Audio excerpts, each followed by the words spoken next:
Welcome to We're All Creative, the podcast that dives deep into the vibrant world of creative women shaping their own paths.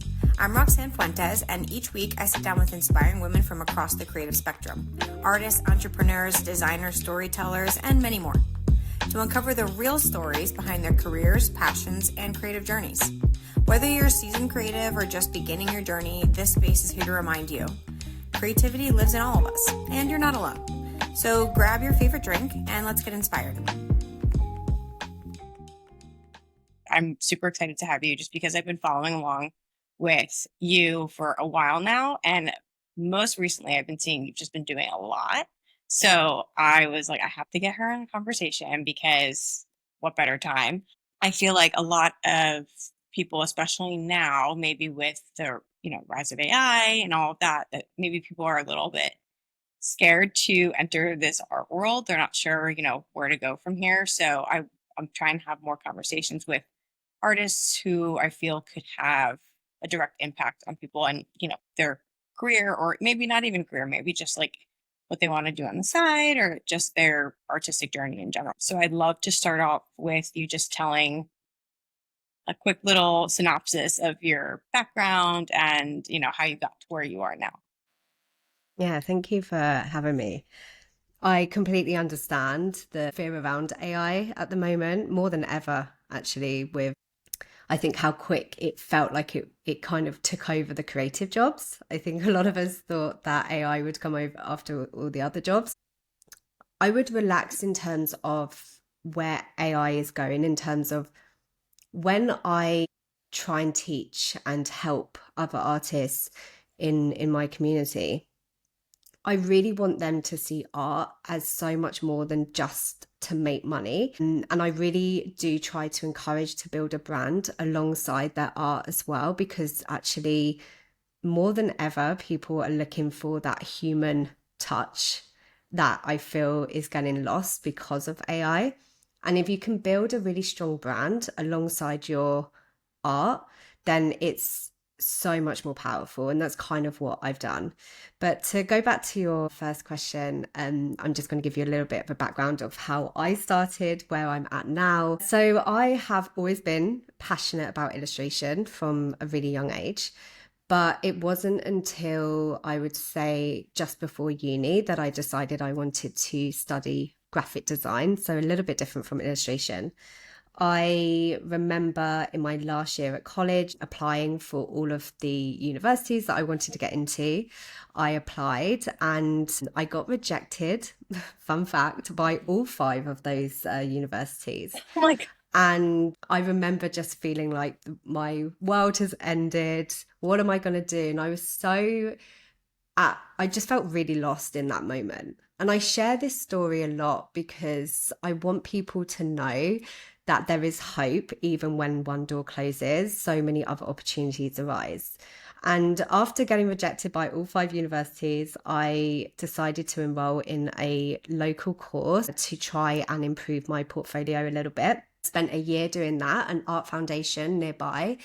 And I just worked really hard on getting my portfolio up to a better standard, and then reapplied for all 5 universities a year later and got into all 5 of them. So it's just all about perseverance and just not feeling too disheartened when something doesn't go to plan, because that is life. And I remember just feeling so relieved and so happy that I did take that year out, because I changed completely in that year as a person. My portfolio is different. I actually decided to go into another uni I didn't really want to go into before. And that was the start of a really amazing career in illustration. So I went to university. I started a side hustle of creating greeting cards for a living. So that was actually a side hustle I started at university just to make a little bit of money and to scratch an itch. So at the time, there weren't that many quirky, funny greeting cards, which is hard to believe now because they are everywhere. But I decided to start a little side business at university selling greeting cards. And that actually became a big part of my career for the first 5 or 6 years of Oh, doing wow. illustration. That was a really, really great time because what I was learning was, okay, there's different ways to make money from your art. It's not just going down the editorial route. At the time, that was quite big. So after I started my little greeting cards business, I got offered a placement just after university designing greeting cards for Marks and Spencer's, which was a dream come true.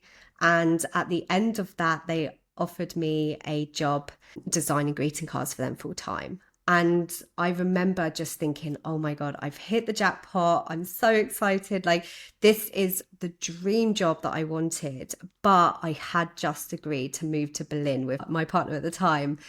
And I decided to take the leap and move to Berlin with no job, no friends, no family, and start a new life in Berlin rather than going into this stable job. Wow. So you said no. I look back at that, I think so crazy. I don't really know what I was thinking, but just something in me just felt like there was more out there. I really loved the idea of doing freelance and not just being in one job. So, yeah, I took the leap and moved to Berlin. This was in 2014, just after university. And the first couple of years are really tough. I was trying to juggle my freelance work, or while I had a few part-time jobs at the time. But there was just something in me that just knew that I wanted to do illustration, and I didn't know how that was going to look, but I was just up for the challenge of figuring it out as I went. And that is something that I really stress to a lot of my followers as well, is you don't have to have everything figured out at the Yeah. beginning. And I think we all just kind of look at our favorite illustrators and we think, oh my God, like they have it all figured out. So I need to know everything. And there have been so many pivotal moments in my career where I have had no idea what I'm doing, but I've just had this burning desire and passion to help others and to be an illustrator. And I've just had faith that no matter what is going to come, good or bad, it's all part of the journey. So yeah, that the first few years in Berlin were really difficult, and I definitely questioned my big life decision of whether I should have maybe taken the stable job of creating greeting cards. But I set up a little Etsy store. I just kept putting my designs out there for the world to see. And slowly but surely, I started building up a client base. And this actually got me noticed by a greeting card company who wanted to license out my cards to stores around the world, which was incredible. And it also gave me that leverage of, okay, there's actually more to just doing freelance. There's also, I can license my work out. So I licensed my work to these companies. I did the design, and then they would distribute them to the companies themselves. And then I didn't have to fulfill the orders. I wasn't having to package anymore. And this was so eye-opening. I think this was 2016 when licensing wasn't really a big thing. And I just remember thinking, okay, there's more to this than just freelancing. And that was when I started to kind of work on my different income streams and realizing, okay, I can add print on demand, I can add a bit of licensing. And I Right. got really obsessed with finding different ways of monetizing my work at the Yeah, time. for sure. At this point, I was working traditionally and then scanning it in to Photoshop, and then with a mouse painstakingly trying to edit and color things on the mouse on my laptop. But I wanted to go traveling, and I was actually looking for portable scanners to bring with me so I could do my work on the road. And then a month before I left for my travels, the iPad Pro came out. And that was the first time I'd ever heard of Procreate. And I realized, oh my God, this is perfect. I can get this, travel Yeah. with it, not have to take up 80% of my backpack with a portable scanner. And that was kind of how I got started with traveling and freelancing. That's amazing. I mean, what are the chances that it came out like right at the it was I meant to feel be? like the universe was looking over me, I swear. 100%. Yeah. So how did you pivot from doing these greeting cards to now you're really big into portraiture? So how did you make that pivot? Do you have freelance jobs around those, or is that something that is like a personal project to you, that's how you got more into like teaching? It's a really interesting one because I think a lot of people know me for my portraits now and are quite Mhm. shocked when they hear that I specialized in greeting cards for a really big chunk of my career. The greeting cards, I feel, was something that I slowly started to phase out and start adding different skill sets and areas in my creative business. I had a lot of success with greeting cards, and it was actually really good because I spent so much time on kind of working out how to sell, how to license, that I spent so much time in that area that when I did decide to kind of pivot over into different areas, those skill sets were really easily transferable. And that's something that I would recommend as well for a lot of illustrators getting started, is to really hone in on 1 to 2 areas at a time and not spread yourself too thin, because it can be really tempting to just experiment with so many things that your focus isn't on one thing. So once I kind of established quite a good flow with my greeting cards and they were making me money passively on the side, that was when I kind of pivoted over to other skills. But a really fun story actually is how I got into portraits. A book publisher actually messaged me, sent me an email, and they wanted me to design some characters for their book cover. And at the time, I just didn't have the skills to fulfill what they needed. And I actually ended up turning down that job. This was, I think, in 2018. And I remember just sitting there feeling so frustrated that I had to turn down such an amazing opportunity. They were honestly a dream client. And in that moment, I decided to start teaching myself how to draw people and portraits, because drawing people scared me so much at the beginning Yeah. of my career. I think it took me about 5 years to build up the confidence to even try and draw people. Every time I would draw people, they would just look like potatoes. So I just didn't even touch it. And then I think this moment of having to turn down a really good client made me realize that, okay, I think I'm pigeonholing myself too much in one area. I need to start branching out and learning different skills now. So I just spent months and months on YouTube teaching myself how to draw portraits, and slowly but surely I started to kind of build that confidence. And then I just found a system of learning that felt so easy for me. So I was just watching so many YouTube videos, really trying to hone in on drawing portraits. And I finally found a system that worked for me and made the process fun. So before I was drawing portraits, I didn't really share a lot of my kind of sketches and my learnings, but because I was learning a new skill, I decided to kind of document it and take my followers along for the journey. And that was just such a great way to build a community and build my brand as well. And after drawing a lot of portraits, I started to encourage other people to draw portraits. And I posted my first ever drawing challenge because I was giving myself these briefs and these exercises to help me learn, that I just wanted to share with other people, and it resonated really well with them. So I just kept sharing those, and my Instagram started to grow quite big. And then I decided in 2019 to finally make a class on how to draw these portraits. I felt like I built the confidence enough because I was so obsessed with drawing portraits, and because I learned in quite a short amount of time, I knew that the way I was learning was going to help other people. So that was the first time that I decided to create my Fun with Faces class and put that on Skillshare. And I remember saying to my partner at the time, if I get 100 students, I'm going to be so happy. And that class, over I think the first month, reached 2,000 students. Oh my And then God. it just kept growing and growing. And I was like, okay, people really love drawing portraits. And that class, over I think 6 years, amassed about 44,000 students on their platform, which Wow. I still have to have that kind of pinch me moment, that a class that I really doubted and I nearly didn't publish was the catalyst for me getting into teaching, because I realized, okay, there is something in this. People are resonating with the way I'm teaching. and I love this. And it was Yeah. almost like the last kind of puzzle piece that was missing for me, because I've always loved helping people, but I never really saw teaching as something that I was going to add into what I was doing.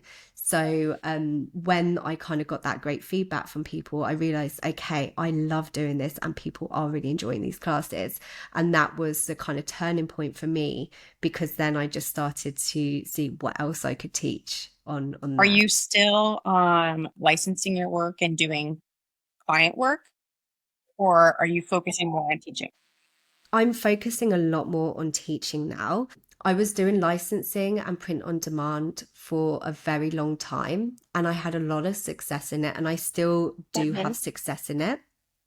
But like I said, I think when you find something that lights you up, it can be almost too much to focus on too many different areas. So I kind of like to practice what I preach. And I think it's really important for me now to really see like what lights me up and where does my passion lay. And it has definitely been teaching, but it hasn't always been like that. With teaching for a while, I started to help other people as well on the licensing, print on demand. I created a class on how to kind of get on Society 6, because I had a lot of success at that time as well. But the evolution of my creative business, it started off kind of how to monetize your artwork and things like that. But where my passion really lies is in the teaching part of actual illustration. And I love sharing tips and tricks and how I've kind of made it professionally on my newsletter and things like that, as well as my Instagram. But what I really love is taking a concept, so an illustration, learning how to do it, simplifying it, and then helping others be able to create that, but also to encourage creativity and not just to copy what I'm doing. So I'm really big on creating classes that really celebrate everyone's creativity. So whether that's to find your own color, signature color palettes, or creating a portrait that's come from your imagination or your inspiration, that's really important for me as well. So I'm just all about sharing my passion and love for drawing now. If you could go over that, just a little bit of the process of like how to license your work. With licensing, for anyone who doesn't know how licensing works, it's where you create an illustration or a design. That could be a pattern, maybe a greeting card. You design it once and then you send it to a company that licenses out. So they rent out that design, and then they will then put that design on various products, and you don't have to deal with any of the packaging or stock or anything like that. But the only kind of thing that they do is they'll give you a smaller royalty than if you were to do it yourself. But then you can focus purely on the creation side of things. So licensing has been such a great way for me to focus more on being able to create and not having to do all the other things in my business, like packaging. That was taking me so much time when I lived in Berlin. So these companies are so great for distributing your work out to other companies. And that's what I was doing for a long time. So I still actually get paid royalties now from companies that I worked with 3 or 4 years ago. So that's another benefit from licensing, is you can create the design once, but you can continue to make money over and over again. Another thing as well is looking at whether the design is exclusive or non-exclusive, because what you can do is you can say, I'd like a non-exclusive license. So you can also sell that design with other companies and not just with them. Or you can do it specifically to the product. So for example, if I was to do greeting cards for one company, but I want to put that design somewhere else, I can say, okay, you have exclusive rights to greeting cards, but I can then put that design on other products. So you're not just working with one company. That design can make you lots of money over and over again. So licensing is a great way to make passive income for years down the road. And that's essentially what I still do now. Though it's not my focus, a lot of my designs are still making me money, even though I'm not working with those companies anymore. That's awesome. And I think it's a great way for artists specifically to make income, just because I think that there's this weird stigma about artists not being able to make money. I mean, I've heard it my entire life. So I still hear it to this day. I mean, I went to art school. I currently illustrate. I'm not monetizing it yet, but I would love to. And there seems to be this weird, oh, you're going to be a starving artist sort of notion. And I don't feel like that, especially in this day, I don't feel like that is necessarily the case. There's so many avenues, whether it's yourself or, like you said, licensing out your work. So I'm happy you went over that, because I think it's a really important process and part of artistic career. I really do try to be transparent as well online to talk about all the different areas that you can make money. And that was one of the reasons why I got into teaching and also just building a brand, to spread that awareness of you can be successful. I was told from a young age as well, oh, you're going to be a starving artist, there's no money, oh, you're following your passion, so you're probably not going to make much money. And I remember thinking, why can't I? That was almost like challenge accepted for me. And I think the best advice I can give any artist starting out is to really make sure that you're doing things in your business that lights you up every day, so you can stay consistent and do some of the things that you don't want to do in your business. Because there are definitely times or days where I don't want to do something, but I'm reminded of my why. Why am I doing this? Because it brings me so much joy. And if you can really be consistent with leveling up and not having to have everything figured out at once, but just seeing it as layers, adding layers. So for example, for me, I started off just selling greeting cards in Etsy. And if someone had asked me, where do you see yourself? I had no idea that teaching was going to be something that I would get into. The only thing I knew that I wanted to do was spread my joy through illustration. And I just kept on going no matter what. And the only way that I could do that was to make the process fun. So I almost gamified the process for me, and making money for my art became one of those kind of games for me. It was kind of, how can I increase my money here? Or how can I open up another income stream? It became fun. And I think if you can see it as more fun, then you're more likely to show up and see that it doesn't have to always be such a serious thing. And I really stress the fun in anything that you're doing, because this is something that you're going to be doing every single day. So yeah, it really makes me sad that people are told that they're going to be a starving artist, because you see that there are so many different areas that you can focus on now to make money, whether that's through YouTube or building a brand or starting a Patreon. There are so many different ways. Oh, Patreon. I love following people on there. I love it. Yeah. Exactly. There's so many areas. And I think you just need to sit down and just ask yourself what resonates with you most. Do you love building communities and building a brand and drawing? Then Patreon is a great place for you to start. Or maybe you love being on camera and you love sharing what you found. And maybe your artwork isn't great yet, but it doesn't have to be perfect for you to get started. I've seen so many YouTubers actually kind of share their journey from the beginning, and they have an infectious personality, and that's what kind of carried them through, and that's how they've made money. There are so many different areas that we shouldn't just get bogged down by just one thing that isn't working, and also be okay with pivoting as well. I have pivoted so much in my creative business, but I'm okay. I'm kind of flexible now with change, but it didn't always come easy to me. But now I just accept, okay, this is the direction I'm going in now. Let's see where it takes me. And I just have more faith in the process. And it's kind of like when you draw an illustration and you don't know how it's going to turn out by the end, but you just have to have faith that the process and the in-between is going to be really messy. But by the time you get to the end result, you've got this.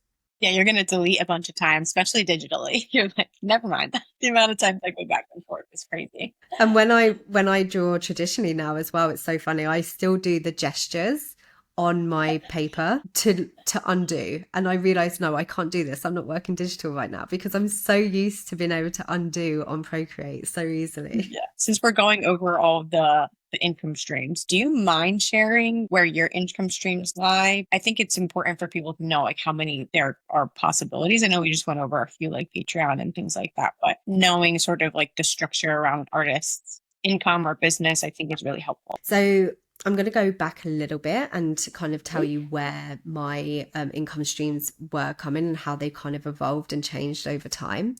At the beginning, I relied solely on freelance work.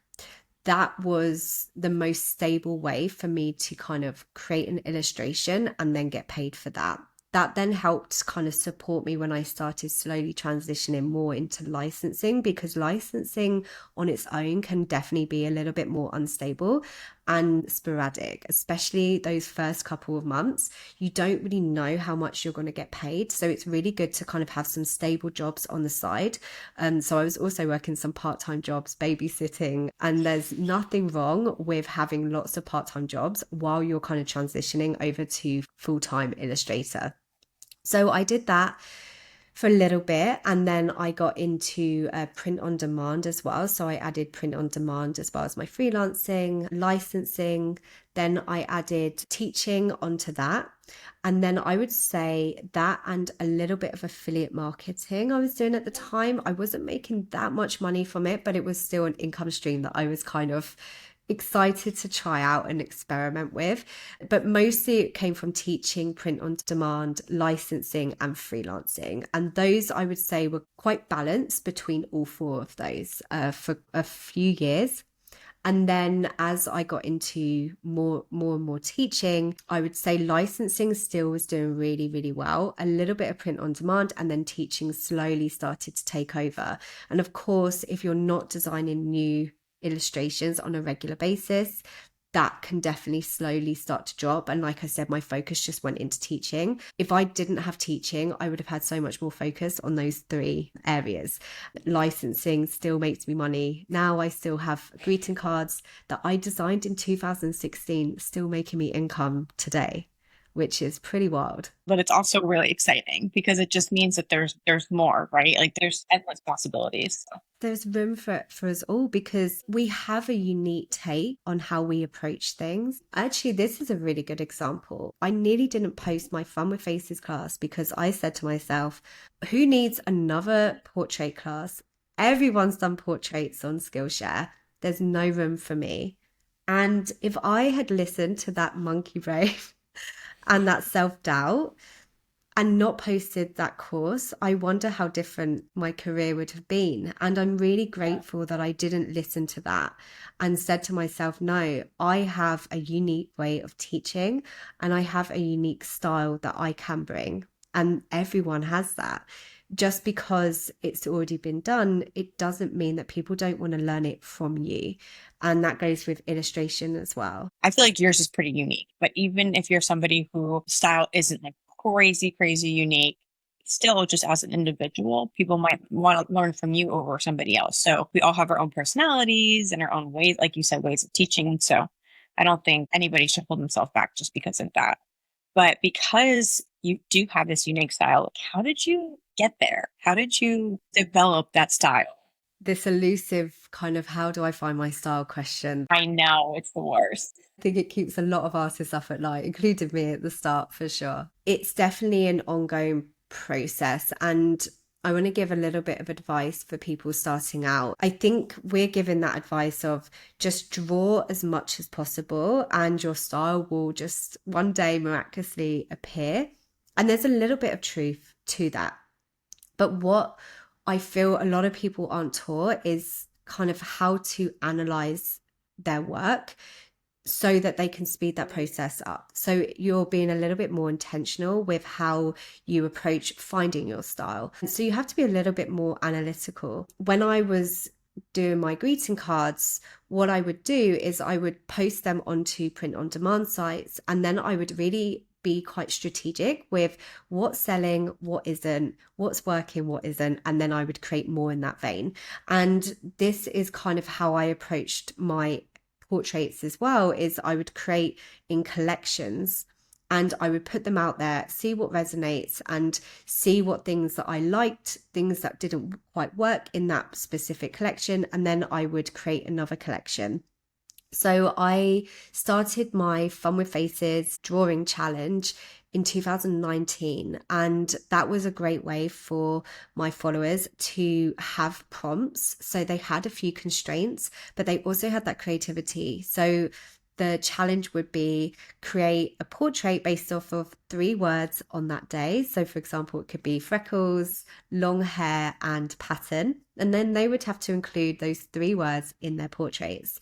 And I think having constraints helped people stay focused, but also it allowed them to get creative. So they were creating 7 portraits. I would really encourage people to stick to the same medium or maybe a similar color palette or the types of brushes that they were using. And I think after those 7 days, you have a body of work that you're then able to analyze and see what you enjoyed, what didn't work. And then from there, you can create your next batch of illustrations based off of what you learned. And that really sped up me finding and building my style, because I was saying to my audience, okay, I'm going to practice with these brushes that I found. I'll take you along for the journey. So then I would maybe feel like, oh, I'm drawing my noses the same. I kind of want to mix it up. So I'm going to practice drawing noses, and then I'm going to add that into my portraits for next time.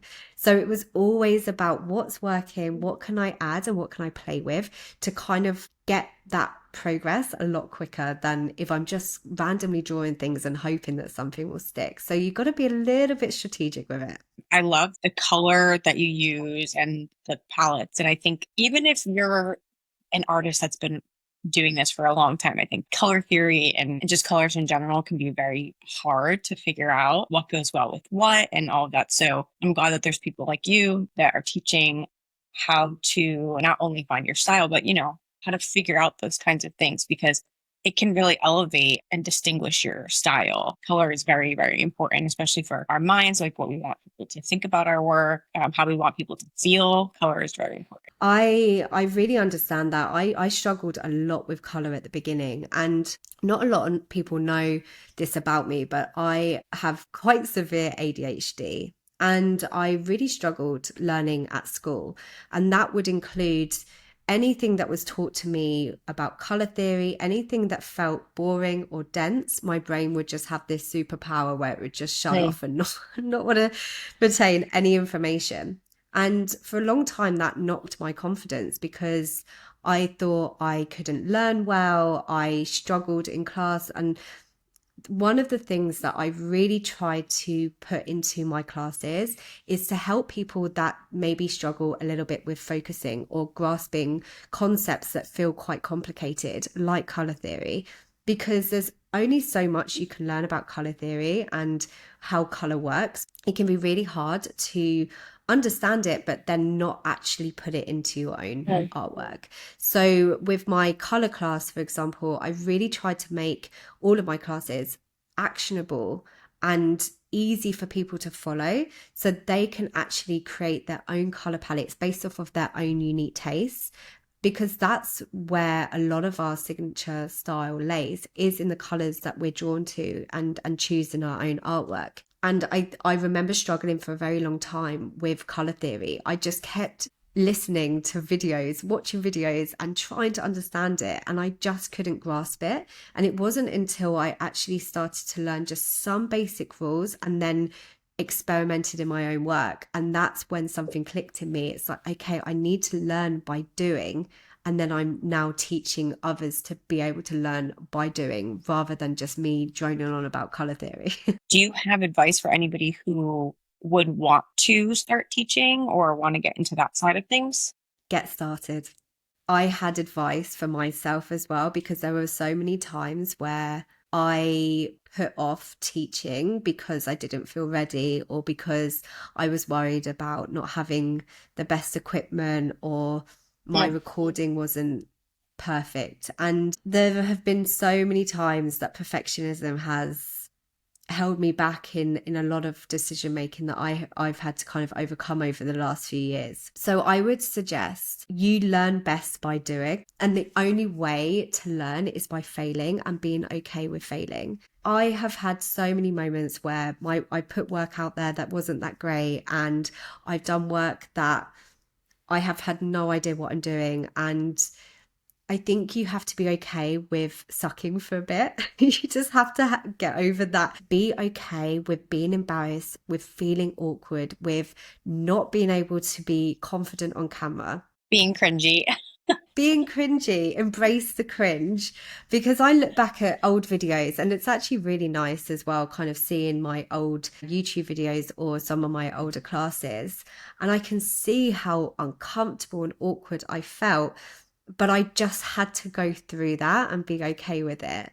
With my Fun with Faces class, I didn't want to post it because I didn't have a good camera. I had this really bad broken lapel mic that was hanging on by a thread. I downloaded this $15 recording software so I could record my screen while I was drawing. It was so makeshift, my first class, and the audio was really bad. It's like my mic was not holding up well, but it still resonated with people. And I'm really grateful that I didn't let my perfectionism hold me back in those moments. So I would just say, do it. You might not be happy with the first or second or third try, but the only thing you need to focus on is just improving 1% every day. And know that what you're putting out there now in a couple of years won't even matter. So just get started. It's a hard question to answer because you didn't know that you were going to be in teaching at all. But I feel like I do have to ask the question of where you see career going currently, and then how you plan on continuing to empower people to show their creativity or become either full-time in the arts or just have some foot in the door when it comes to the arts.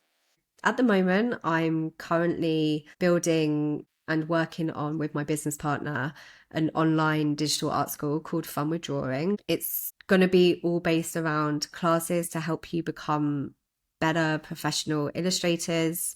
I'm designing lots of different products to really help you excel at what you're already good at. I really just want to continue to help artists, not just with their skill set, but with their mindset as well, because there's so much around the mindset that we don't realize is holding us back, and we kind of blame it on our skills. I'm only saying this because this is something that I struggled with as well. I really want to make art as accessible and as fun as possible, because it's not just about monetizing, but it's so much more than that for me. I feel art is a way to heal. It's a creative outlet. It's a way that we can express ourselves in so many different ways. Art has been so impactful for me in so many ways, and I'm just so passionate about spreading that for other people. So I think over the next 5 years, I am on a mission to build one of the best digital art schools. I would love to get other artists and teachers on that. Eventually, that would be incredible. Words of advice for anyone starting out or feeling a little bit lost in their creative journey is to not worry too much about where you're going, but focus more on what you're doing each day. Breaking it down like that, for me, it kind of takes away that overwhelm, because there are always things that we could be doing, and there's these 100 things that we're thinking, okay, I need to be there, I need to do this. But for me, I have my big picture goal, but I don't really know how I'm going to get there. That's just kind of a little bit of a loose dream for me. But I know how I need to show up every single day in order for me to get closer to that goal. So it's always about my input rather than worrying it whether I'm going to get there or not, if that makes sense. That makes total sense. One more question for you, and then we can wrap up. This is a question I used to ask people when I was first starting off with doing interviews. But the question is, what does creativity mean to you? I think a lot of people don't feel they're creative. Creativity is freedom for me. It's being able to create a life that I want. It's been able to create products that bring people joy. My creativity is pure freedom in being able to help other people. And this is why I encourage so many people to find their creativity through art, because it seeps out into so many different areas of your life as well. You're able to express yourself easier, I think, through that feeling of creativity, being able to be playful, tap into that inner child that I feel kind of gets lost along the way. I hear so many people say, I'm not creative. Everyone's creative. It's a choice. And I understand that so many people feel they're not creative, maybe because they feel like they haven't had the opportunity to in a while, or they haven't tapped into that part of them. But it's in all of us. And that's kind of my mission, is to try and help people tap into that creativity and give them the confidence, because a lot of that doubt of being creative comes from that lack of confidence in their ability. Because I think people mistake having the skills with creativity, and they're two different things. We're all creative in our own ways. It's just about being able to tap into that. So I would say creativity is... Can you let everybody know where to find you and connect with you, and even if they want to do the Fun with Faces? You can find me at Charly Clements on Instagram. I post there quite regularly. I try and do free challenges as well, because I just love how everyone in the community gets involved with that. So I'd love to see you over on my Instagram. I also have a newsletter as well, maybe up to once to twice a week. I share tips, my process, behind the scenes, really great stuff in my newsletter. This is just a way for me to get personal with my followers. So if you'd love to follow me on there as well. And I also have courses on my Fun with Drawing website, my Fun with Faces class, as well as classes on colour, how to draw interior designs. And though they are geared a lot towards Procreate, a lot of my students have followed along with different drawing softwares as well, because I really do try to just teach the fundamentals of drawing. So you can find everything there. Yay! I'm so excited. I really thank you for coming on again. I know our time difference was crazy, but we did it.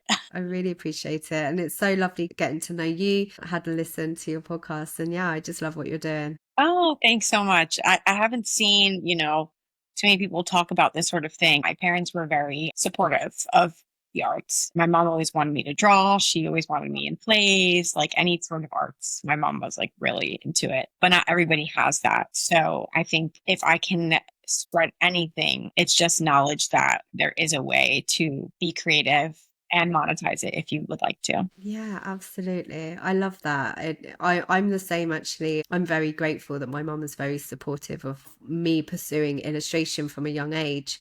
But like you said, not everyone has that. So it's up to us to kind of spread that. It's really important for artists to know that there are so many areas that they can focus on. And if they are passionate about something, pursue it, because that's the one thing that they're going to be doing for the rest of their life. So yeah, just enjoy the process. Thanks for tuning in to We're All Creative. Whether you're sketching ideas on a napkin, building something from scratch, or simply dreaming big, remember, creativity lives in all of us. Keep exploring, keep expressing, and most of all, keep creating. Until next time, stay curious, stay creative. Bye.